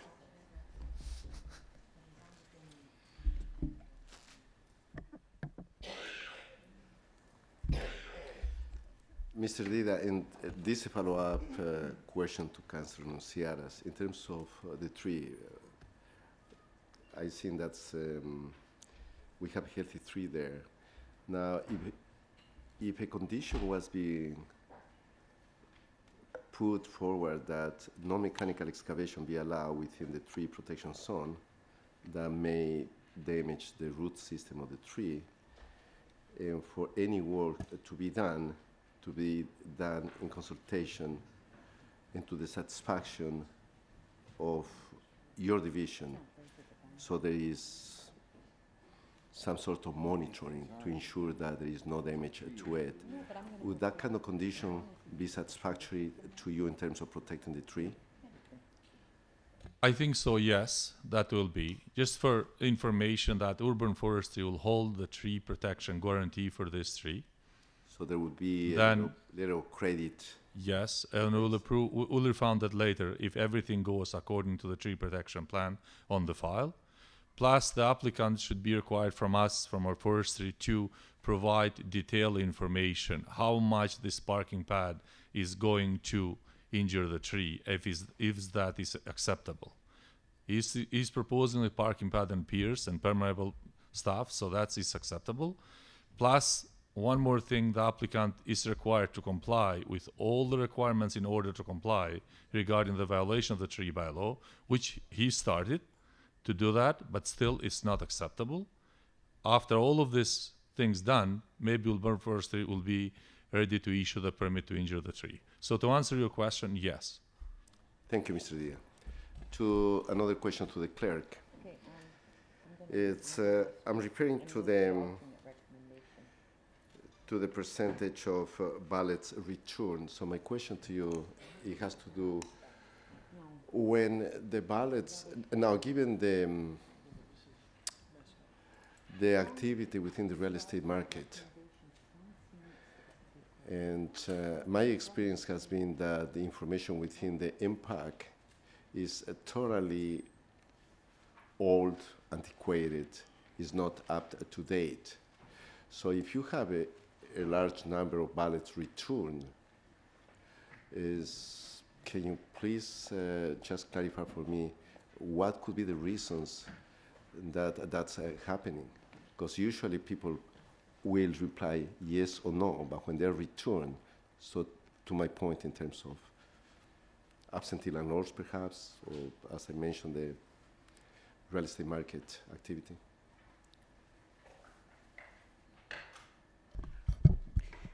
Mr. Chair, I think the assumptions of the councillor are correct, that it has to do with owners, that improperly addressed mail being returned due to new owners or whatever reason the occupant has changed. Thank you so much. No further questions. Are there any further questions? Because I have some. No, thank you. So to staff, there's a couple of things. I think the first question is for Max. I'm going to try to self-regulate my time here. Max, there's something new here that I hadn't seen before, which is piers as a parking pad. Is the type of parking pad solution proposed, like this pier technology, is that important to the discussion right now, or are typically parking pads with permeable pavers allowed in these circumstances? It is important in this case to you, Mr. Chair, that the piers are going to injure the tree less than doing excavation and putting the parking pad on the surface, on the ground. Okay. And the helicopter piers that he is proposing are acceptable as a technology, but the arborist, based on arborist report, is going to be on site and postpone the piers, do the, daylight the roots by hand or hydrovac and make sure where they're going to put those piers. Oh, I so see. this is helping a lot with the very structural roots of the tree to protect during the installation of the parking pad. Is this something new or something you've encountered before, or are you testing this for the first time through your office?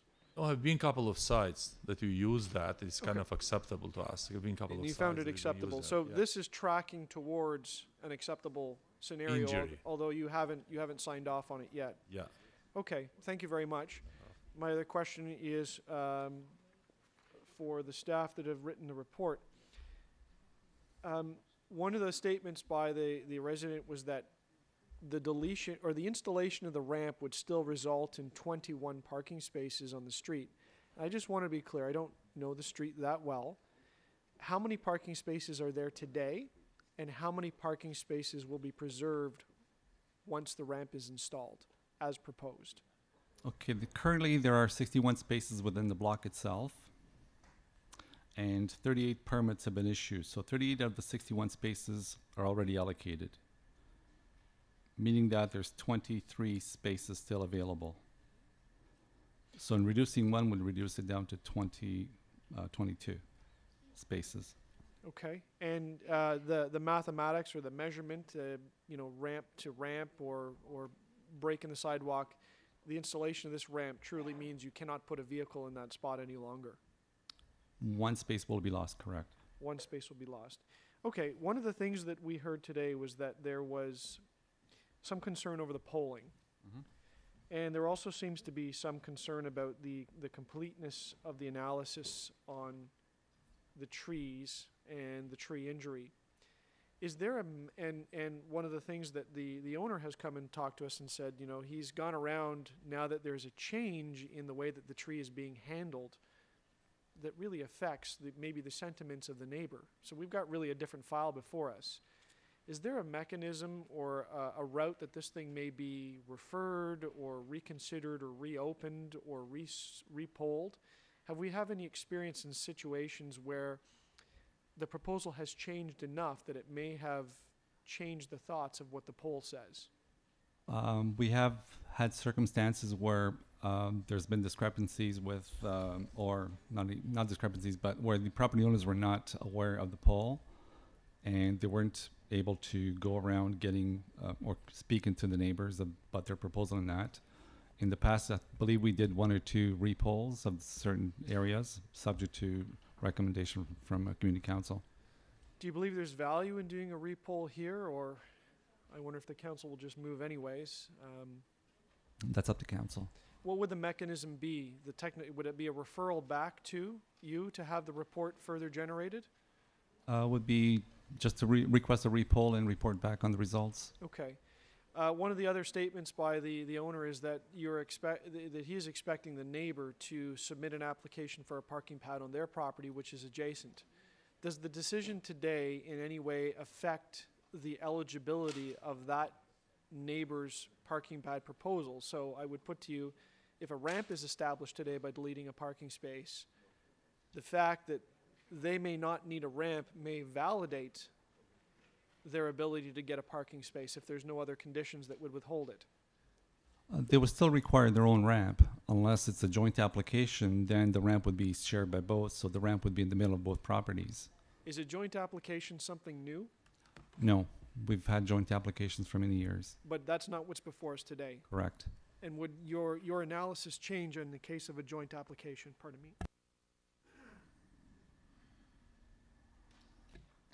It would still be a loss of a space, I believe, but not 2. Great. Thank you very much. I'm out of time. Were there any other further questions before I move this into speakers? Councillor Nunziata? Okay, so I'm going to move the alternate recommendations, and I've added one recommendation 8 on that as well. Number 1, yeah. So, we have approved front yard parking pads here. We do all the time, where even the discussion, as Councillor Holliday, you mentioned about eliminating 1 parking space on the street. We do that all the time. They all get approved. Unfortunately, and with all these other, with all all these other conditions. I think in this particular case, it's a little unique because the applicant purchased the house from an individual that actually went through the process to the Committee of Adjustment, got approval to build a new home with a front yard parking pad as long as he met the conditions. And so there are a number of conditions, and we asked the question to Forestry and Transportation that he needs to meet in order for him to get the actual approval of the front yard parking pad. So I'm moving the alternate recommendations. And given the applicant an opportunity to meet those conditions, if he can't meet those conditions, then he will be denied. Councillor Palacio? Thank you, Mr. Chairman. I'm going to support this, the alternate recommendations, and I think the key recommendation that Councillor Nuciala is moving is that no mechanical excavation be allowed within the tree protection zone that may damage the root system of the tree, and furthermore that any work be done in consultation with and to the satisfaction of the Director of Urban Forestry. And I think that in itself will assure that the tree will survive, and not to mention that a letter of credit will be in place as well that translates into the full market value of the tree. Now, with regards to the parking provisions in terms of zoning, as we all know that parking is supposed to be provided on site, and at least within the former City of York, that's one of the conditions that usually goes through the Committee of Adjustment. And the Committee of Adjustment often approves those applications to allow front yard parking. And that's something that I happen to know and I'm very familiar with because I'm going through all the time, and very often I don't agree with it, but there is a process. And when people are following the process and they go through a tremendous expense, as you know, through the committee, and that's approved, and then it seems like they are not literally breaking the law, they are asking for those provisions to be approved. In terms of expertise within the Committee of Adjustment, we have experts in transportations that they were former employees of the City of Toronto, great members of the Committee of Adjustment, that they have a full understanding of what's before them. And I do trust their judgment as well. So for those reasons alone, I think that this application merits the support of it. In terms of the polling, I don't actually trust the information that we use that comes from MPAC. The information is very antiquated. It's old information that usually the city staff or City Hall doesn't have updated information on that. And very often you have a large number of ballots returned because it was sent to the wrong people. So for those reasons, I'm going to be consistent in terms of front yard parking applications, and I'll be more than glad to support these recommendations with the other recommendation to protect the tree. Councillor Ford. Thank you, Mr. Chair. I'm just going to speak very briefly on this. As the applicant said in his deputation, they did reach out to my office. I did go and pay them a visit for about 20 minutes the other day. Of course, in the absence of a counselor, I thought it would only be fair that they have an opinion or have someone to understand what they are going through. So when I visited the site, I know a lot of my colleagues have mentioned many of the reasons why they will be supporting this. I too will be supporting it. But one of the things that stuck out with me when visiting on site is the fact that many of the neighbors along the street have parking pads. So I think it is a huge issue when our body is picking and choosing who can get one and who can't. So that's one of the main factors and reasons why I will be supporting the parking pad. Having spoken to the applicant, I believe that they are trying to do their best to navigate the bureaucracy of the city, whether it is going through the Committee of Adjustment, coming here, and even as councillors, we even are confused by what way we should be putting people in our constituents. So I think they've been trying to do the best job they can. So for those reasons, I am going to be supporting the alternative recommendations. Thank you. Councillor Campbell. Well, I'm going to take a contrary view. I'm not going to support the parking pad. We have a poll that was rather overwhelming. I don't know why we are now, if we had 17 deputants who came today who were opposed to this, if all of the 17 people, you know, in the poll came, it met the criteria for the response rate, but it was overwhelming. It was 59%, almost 60% of the respondents. And people only respond when they feel strongly about something. So for that reason, I'm not going to support it because the neighborhood doesn't want it. And yet us as councillors, it appears we're willing to discount the will and the wishes of the local residents who live right on the street. So I'm not going to be supporting it. Thank you. Are there any other speakers? Seeing none, I'm actually going to make a different motion, and I'm going to speak to that. I'm going to move deferral, and here's why. I thank the speaker and the owner of the home to come over and talk to us about the changes that he's made to his parking pad plans.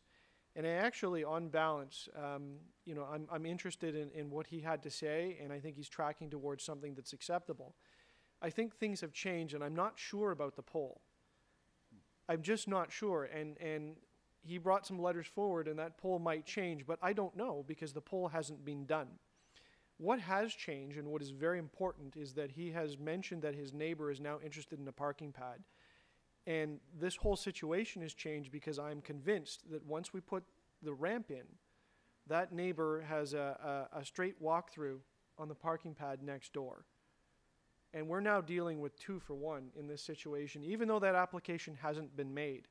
And I think this committee should be dealing with the 2 for 1. And I think this committee should have the benefit of the polling on the 2 for 1. Even though that application is not there, you can be sure it's going to be back at this council. And then we're going to be stuck in a position of, well, we put one on this side, why would we not grant one on this side? And it doesn't matter what circumstances are or what the poll's going to say. And so that's why I'm going to recommend that this thing get deferral into the fall. And if that neighbor comes forward with a joint application, then a repoll will be done under the auspices of some technology in there of a peer system that may or may not be supported by the neighbors. This community council will deal with the extra ramp issue, and that sometimes swings the vote positive or negative, and we'll have to decide that. But the most important thing is the fact that there's now 2 parking pads on our plate. And that's my rationale on that. I know we have various opinions because this is a very, very complicated file. And I'm very cognizant that the Committee of Adjustment has had some language introduced into that ruling that was showing some intent of there being a parking pad here, although the process is the process. So I'll place that motion forward. We'll see what happens with it. And thank you for listening. So I think sequentially that comes first. So on the motion of the deferral, I guess I'll have to record a vote on this, or do we need a recorded vote? Okay, so anyone in favor of that? We have of deferral till September.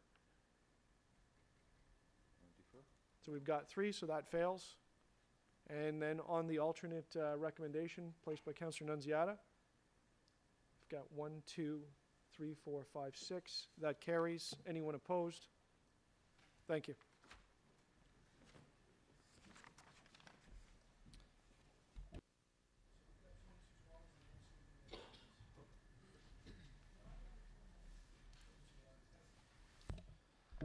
Okay, the next item is EY 22.11, front yard parking appeal, 64 Hounslow Heath Road. We have some speakers registered. The first speaker on the list is Julian Vardy. Is Julian here? Welcome to Etobicoke York Community Council. You have 5 minutes to speak to us. Thank you. Thank you, Council. I am the owner of 64 Hounslow Heath. We purchased the home last year, took possession July 15th. At the time of the purchase, we were aware that the parking pad that existed on the space was unlicensed. The two previous owners apparently had been parking illegally on the parking pad, but we wanted to go through the proper channels and legitimize the spot.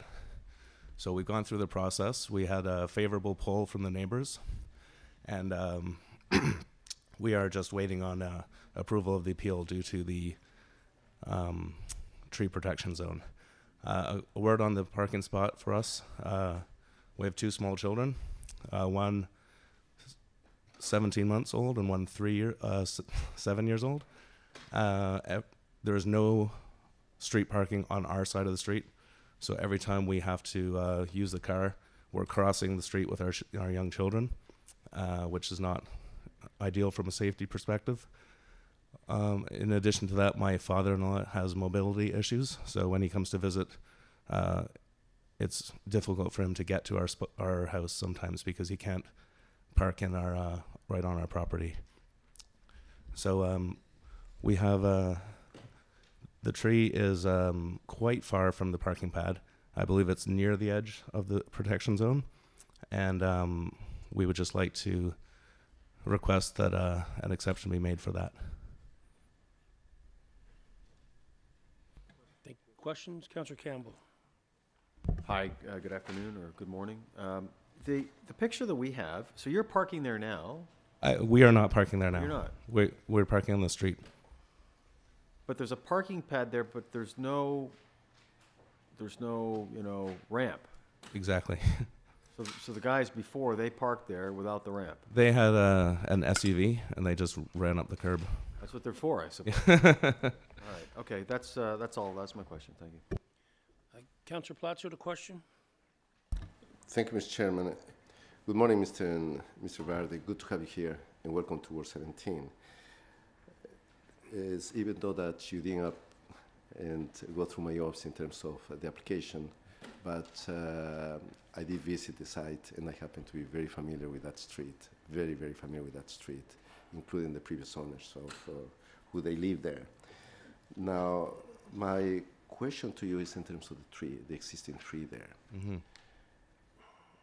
And if any mechanical excavation was to be done for the front yard parking there is a strong possibility that the root system may get damaged. So if instead of doing any mechanical excavation within the tree protection zone, a manual excavation be done, would you be agreeable to it? Yes.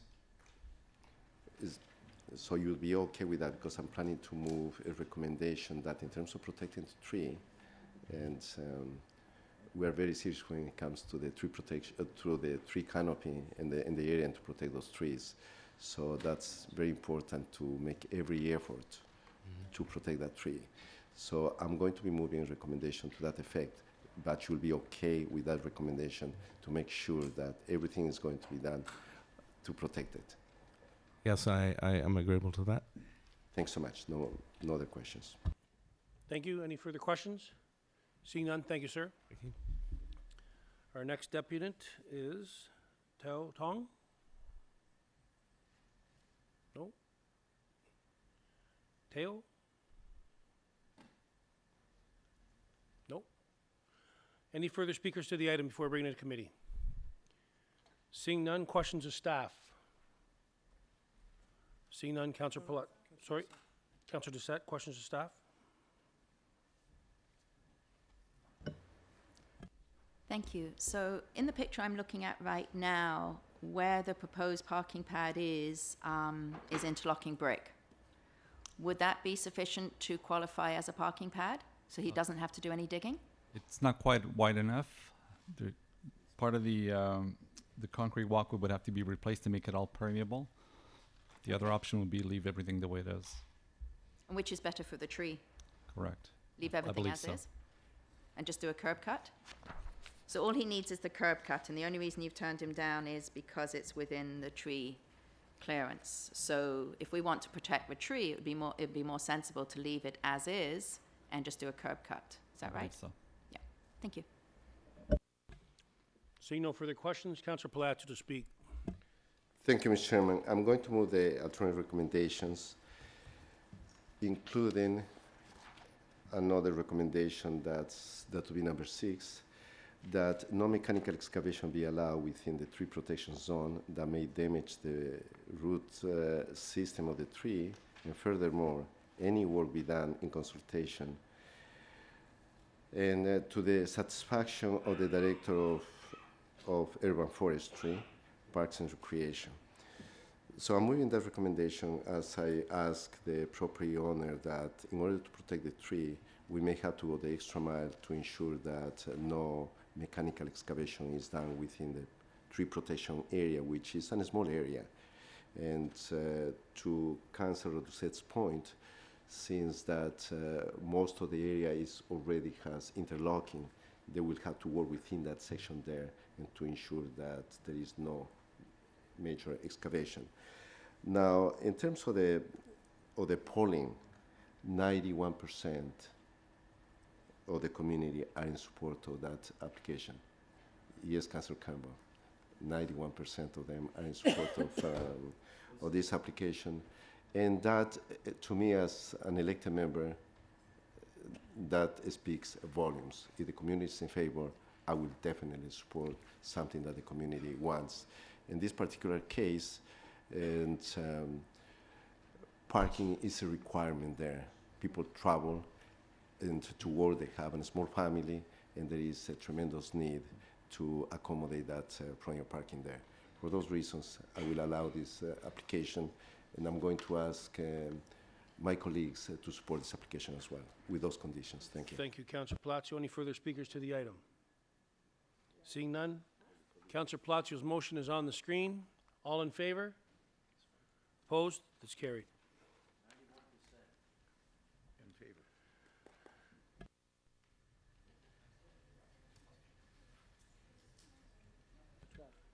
Okay, next item, 22.12, front yard parking appeal, 560 Willard Avenue. We have a couple speakers. Paul Strasser?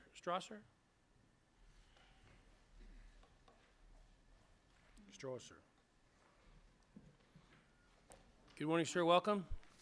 Thank you. You have 5 minutes, my friend. Thank you for this opportunity to address council. My name is Paul Stacer, and almost 30 years ago, because of its character and zoning, I moved into this neighborhood to raise my family in a like-minded community. I have a few questions and a brief comment for your consideration. The issue before you at the moment is part of a larger issue regarding a basement apartment that is requiring committee of adjustment hearing.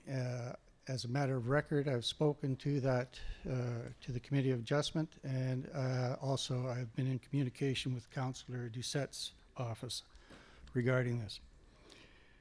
The result of the February poll announced on March 1st that the request for front yard parking at 560 Willard Avenue was denied, and that the matter could not be readdressed until 2020.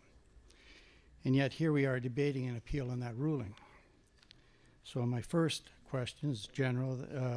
What follows is, if the council should decide to reverse the result of this neighborhood poll and grant front yard parking, or for that matter, really, regardless of your decision today, are we on a merry-go-round of appeals, or is this the last step in this process? My next questions, a little more specific, are related. Illegal front yard parking at 560 Willard has been continuous, indeed, as recently as yesterday, and this has been ongoing since last autumn. How and when did the owner communicate the result of the poll to his tenants that front yard parking was illegal and that they should desist? In the hope that council will reject today's appeal, will the owner communicate the results of such a decision to his tenants that front yard parking is illegal and that they should desist immediately? My last question regards bylaw enforcement, which appears to have been less than effective regarding the ongoing inappropriate use of this property. In the event of the denial of this appeal, will that agency be directed to enforce the ruling? Finally, it should be noted that between Annette Street to the south and Hanley Street to the north, there are 32 other homes on Willard, and not one of them has front yard parking. While a parking pad might be believed to add value to this one property, it would most certainly devalue the neighborhood. The exception in this instance should not override the rule. Thank you for your kind consideration, and respectfully, I yield the balance of my time. Thank you, sir. You have some questions. Councillor Doucette? Thank you very much for coming out today. I'm sorry, where do you live? 555 Willard Avenue. 555. And you mentioned that there had been the owner had been to Committee of Adjustment. Yes. Are you aware that on March the 23rd, which is what, a couple of weeks ago, the application to add an extra basement dwelling was refused? I am not. That was not communicated to me. Okay, and right now he has 2 units in this house, right? It's a duplex. I believe that's correct, yes. And has what, 2 cars, 3 cars parking on his property right now? 3, usually 3. He has a private driveway which does allow him to park cars. You're Correct. aware of that. So if we approve a parking pad, he can, even though his application to add an extra dwelling has been denied, he would be allowed to add even another car, maybe 4 cars to his property.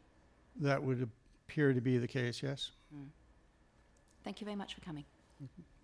Councillor Holly, a question. Yes, thank you for speaking to us. So 555, does that put you across the street? Correct.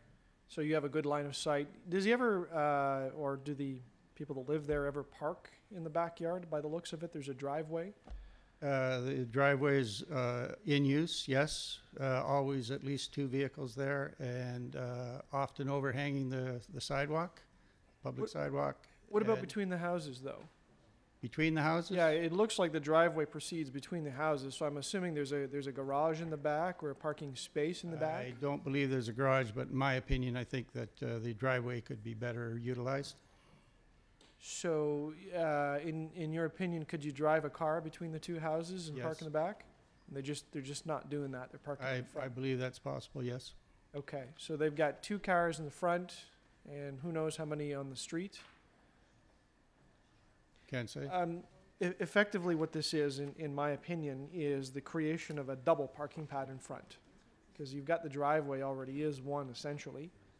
Maybe it already is a double. You're saying they park 2 cars. Are there any double parking pads in your knowledge in the broader neighborhood? None whatsoever. Right, and there's not even a parking pad on Willard. Not between those 2 blocks that I just referenced. Okay, thank you, that's very helpful. Any further questions? Seeing none? Thank you, sir. Any further speakers to the item? Seeing none? Bring to committee. Questions of staff? Councillor Doucette, questions of staff.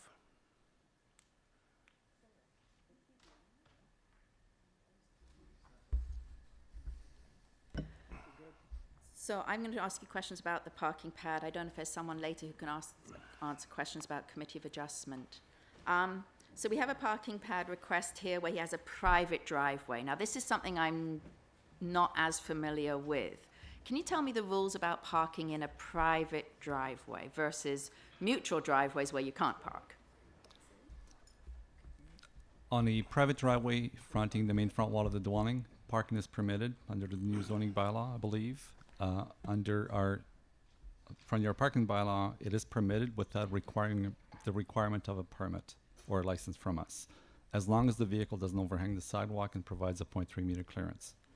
So vehicles could be parked tandem, back to back, as long as the clearance is met.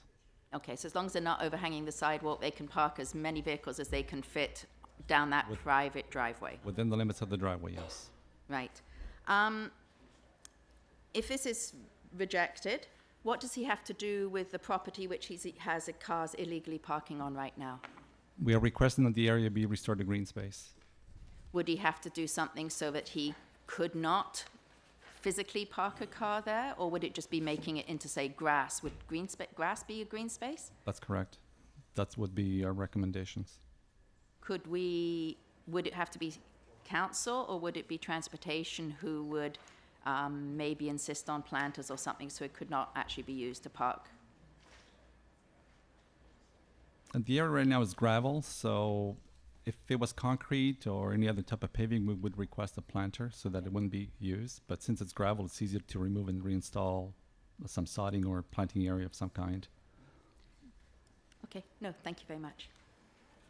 I have questions. Does anyone here know Committee of Adjustment? Anyone? Because I have before me the Committee of Adjustment from Thursday, March 23rd, where the owner of the property requested to construct a third dwelling unit in the basement of the existing dwelling. It says that one of his variances was that he would obviously have to add another parking spot, because for units you need one off-street parking spot per unit, and it says he already does provide 2 parking spots. So if he's been turned down for this extra dwelling, he doesn't need an extra parking spot because he's not getting an extra dwelling. Am I sort of reading that in a strange way, but correctly? Yeah, Committee of Adjustment says it's refused. So they've refused him his extra dwelling, and one of the variances was because he only had 2 parking spots, and he required 3. Through the chair, Council, that is correct. That is one of the variances. 3 parking spots were required, whereas 2 were provided. I can't speak to why the Committee of Adjustment made the decision. I can tell you that based on our comments, and I'm just looking at them digitally. Well, thank you. We approved. We had no objections to that variance because they had sufficient room on site to park another vehicle. Okay. All right. But again, I can't speak to why the Committee of Adjustment refused the application. Yeah, I mean, one of the other variances that right now in this neighborhood, you're permitted 2 units, but you're not permitted 3 units. And I know my neighborhood, a lot of my residents, people don't want 3 units because of cost. Anyway, sorry, that's not a question. I'm rambling. Thank you very much. Question, Councillor Nunziata, then Councillor Palacio. Just for clarification, so the applicant was at the Committee of Adjustment to add one unit, to add an additional unit, and he was refused, but nothing to do with the parking. Through the chair, I'm not sure why the Committee of Adjustment refused the application. Okay. Councillor Palacio. Hypothetically speaking, if there is an appeal to the Ontario Municipal Board on the variances that were denied by the committee, and if the application was approved by the OMB, what would be the position in terms of the parking provisions? Would you